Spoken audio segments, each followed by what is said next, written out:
final.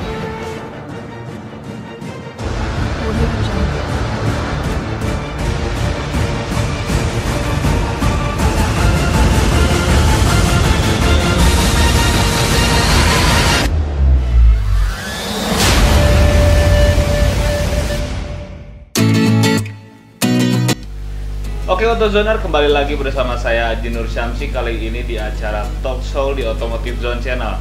Sekarang saya berada di samping para pembalap, guys. Pembalap juga ya. Zaman dahulu. Oh, zaman dahulu, tapi memang tetap saja namanya pembalap. Oke, Autozoner, kita akan memperkenalkan masing-masing personal dari mereka. Yang pertama di sisi tengah ada Bapak Yongi Setiadi. Yongi Setiadi. Bisa lebih kenceng ya Om ya? Bisa. Oke. Yang sebelah saya ada Gary. Gary siapa Ger? Gary Setiadi. Gary Setiadi juga. Oke. Setiadi berarti ini bapak dan anak kan? Ya. Bapak dan anak. Bisa kalian lihat lah apakah ini memang bapak dan anak. Ya. Oke, daripada memikirkan hal itu, kita akan bertanya seputar tentang drag bike ya. Oke, Autozoner, sekarang saya mau berbincang-bincang mengenai profil dari masing-masing para pembalap ini nih. Yang pertama ada Pak Yongi Setiadi dan M. Gary ya? Iya. M. Gary Setiadi. M-nya apa, Ger? Muhammad Gary Setiadi. Yang pertama kita akan membahas dari Pak Yongi Setiadi. Pak Yongi Setiadi. Kita mau tanya nih, manggilnya Bapak atau Om? Bebas lah. Opa. Jadi apa? Apa? Oke, Pak Yongi. Mungkin Autozoner juga perlu tahu juga, kita akan membahas sejarah dari perjalanan karir di dunia balap dari seorang legend tentunya untuk di Indonesia ya. Kita pengen tahu nih, Pak Yongi, dulu pertama balap di tahun berapa sih? 74. 74? Ya. Tahun 74? Tahun 74. 1974. Saya belum lahir, bro. Gary juga belum lahir ya? Belum kepikiran. Ya, untuk di tahun 1974 itu kita pengen tahu juga nih, mungkin Autozoner juga harus tahu perkembangan dunia drag bike di Indonesia itu gimana sih, Pak Yong? Dulu saya masih road race. Oh, masih road race? Road race. Oke. Belum ada drag bike. Oke. Nah, bisa diceritakan bagaimana perjalanan karirnya nih? Dari tahun 74 sampai 2016. Mungkin habisnya 1 jam kali ya? 74 saya cuma balap 1 tahun. Balap 1 tahun. Karena Oke. pakai motornya Kawasaki SS90GA tahun 69. Itu motornya pakai roda juga? Roda. Pakai roda. Pakai roda. Maksudnya biar tahu juga, tahun 1974 sudah ada balap Road di race. Indonesia. Road Sudah race. ada. Sudah ada. Itu biasanya mainnya di lapangan Curug, Lapangan Curug, Tangerang. Tangerang. Tangerang, Usen Sastra Negara, Hmm. terus velodrome sepeda di Semarang. Nah, Oke, Surabaya itu di Lanut Juanda balapnya. Oke. Terus lanjut lagi nih, mengenai dari perjalanan balap Pak Yong dari road race ke drag bike itu di tahun berapa sih? Saya masih menangani road race itu tahun 96 sampai tahun 2000. Sampai tahun 2000. 2000. Jelasnya tahun 99 itu road race Fortune Up di Sentul itu ditutup. Hmm. Akhirnya motor saya nganggur. Oke, nggak ada kerjaan ya? Nganggur. Datang kawan-kawan, ini coba dibuat drag bike. Oh gitu. Target saya kalau punya motor itu harus juara. Nah, akhirnya alhamdulillah 2003 motor saya juara nasional di situ. Gue applause dulu, oke? Oke, gimana? Lanjut lagi Pak Yong. Tapi itu kelasnya 402 Oh, 402. meter. Jadi daripada yang sekarang itu hanya 201 ya? 201. Hmm. Karena lahan-lahan yang ada di daerah itu tidak ada yang sepanjang Sentul. Iya. Ya, yang 402 tuh hanya bisa di Sentul. Nah, akhirnya saya harus merubah motor dari 402 karakternya ya ke 201. seberapa lama tuh untuk meriset motornya? 1 tahun. 1 tahun? 1 tahun saya main di Brigif Cimahi ya? Ya. Oh ya. Oke, Brigif Cimahi yang ada road race, Ya, drag bike gitu ya. macam-macam. Macam-macam ya. Balap cabe-cabean juga ada. Ada. Ya, tentunya pasti AutoZoner pengen tahu juga nih ya. Kita stop dulu dari Pak Yong, kita berpindah ke Gary nih. Selaku anak dari Pak Yong, dianggap gak Pak? Ya, bisa pulang dibawain golok. Jadi anak yang ngegolokin bapak? Iya. Oh, nggak mungkin. Orang Gary ini ganteng, pasti cewek-cewek pada terpikat. Oke. Coba Gary, pengen tahu nih kita untuk sejarah Gary, bukan dari lahir ya. Maksudnya sejarahnya dari pertama ikut balap, awalnya gimana sih? Apa memang karena disuruh bapak, Gary kamu balap motor aja gitu, jangan main sama cewek, main sama motor gitu, gimana?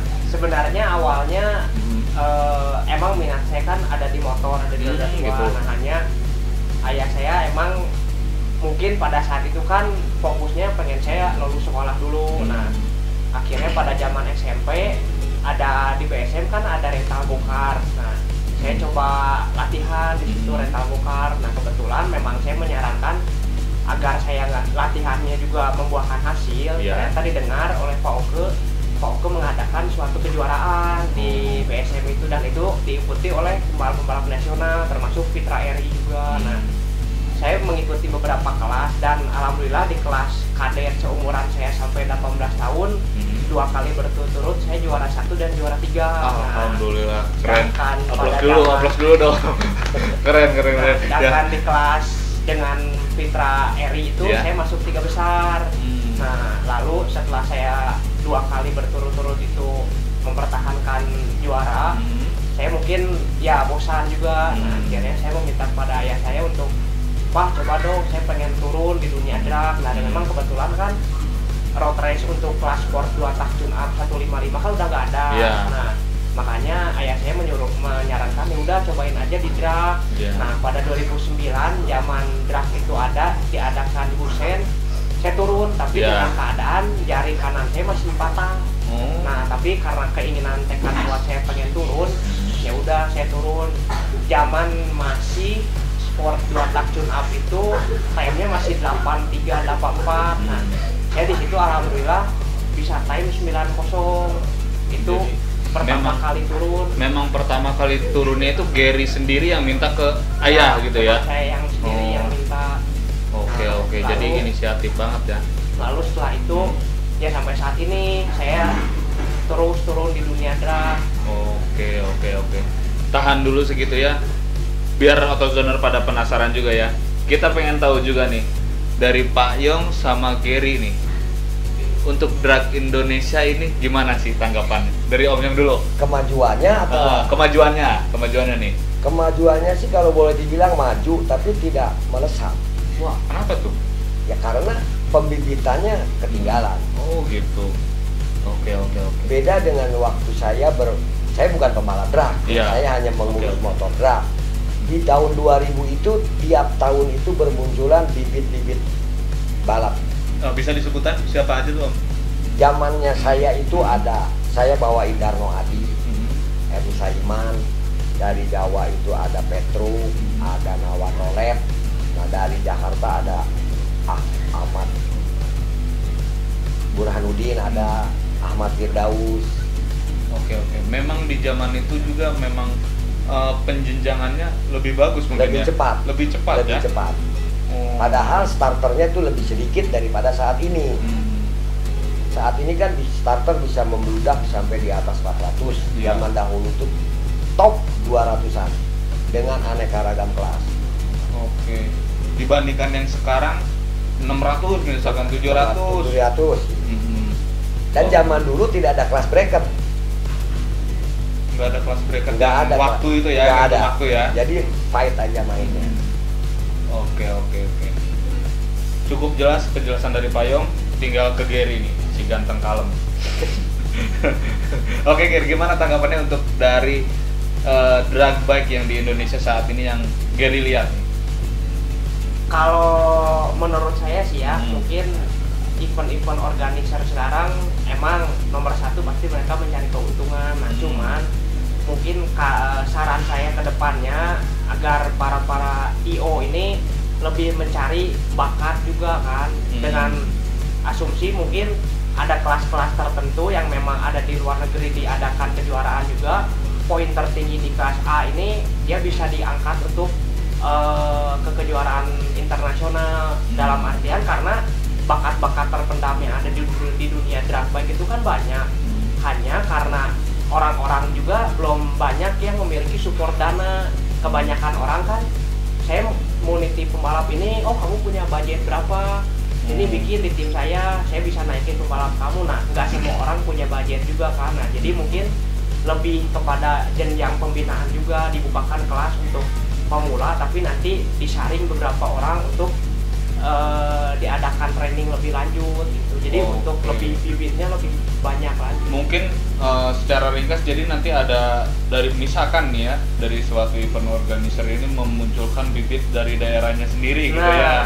Jadi ada yang bisa dibanggakan, misalkan sebulan misalkan ada siapa gitu di Jawa Tengah, Jawa Timur, Jawa Barat, siapa gitu ya. Emang sempat tahun 2015 kemarin kan sempat ngedengar juga kan ada kejurnas di mana ada region Jawa Barat, Jawa Tengah, Jawa Timur, tapi kan pada akhirnya ya nggak sampai ke akhir juga, malah ujung-ujungnya ya kembali kepada pembalap yang kita tahu sendiri juga kan yang bakal jadi juaranya siapa gitu. Jadi udah memang ketebak gitu ya siapa yang akan juaranya tanpa ngelihat apa pembibitan yang kedepannya nanti siapa gitu ya. Pasti kan orang juga mungkin kalau bagi orang Jawa Tengah sendiri kan bangga, oh ada Eko Codok selalu juara, tapi kan rakyat Jawa Barat sendiri juga pasti ingin mendengar, oh ini si A nih dari Jawa Barat yang megang gitu kan. Misalnya ada icon dari tiap daerah gitu ya. Mungkin nanti pas di kejurnas memang mereka beradu di kejurnas memang fight bisa membawa nama daerahnya juga ya selain nama tim ya. Saya mau nanya dulu nih ke Om Yong, masih inget nggak dulu nomor start yang dipakai nomor berapa? 28. Nomor 28? 28. Oke, ingat ya, nomor 28 itu punya Pak Yong. Mungkin kalau ada yang lain ya bisa sama-sama. Cuman Pak Yong dari tahun berapa Pak Yong? Dari tahun 74 sampai hari ini pun selalu kalau saya daftar balap itu 28. Wih, amazing, mempertahankan nomor ya. Oke, untuk nomor 28 itu punya Pak Yong, yang lain minggir dulu, punten. Oke, untuk Gary nomor start berapa nih? Sama, warisan. Oh, warisan dari Babe. Nomor 28. Nomor 28. Nah, makanya nomor dari Babe itu dipakai. Ya, biar nggak durhaka sama orang tua. Oke. Selanjutnya kita akan membahas tentang perjalanan karir dari masing-masing para pembalap. Yang satu pembalap legend, yang satu pembalap termuda di keluarga Pak Yong. Oke, nanti kita akan bahas di scene kedua ya.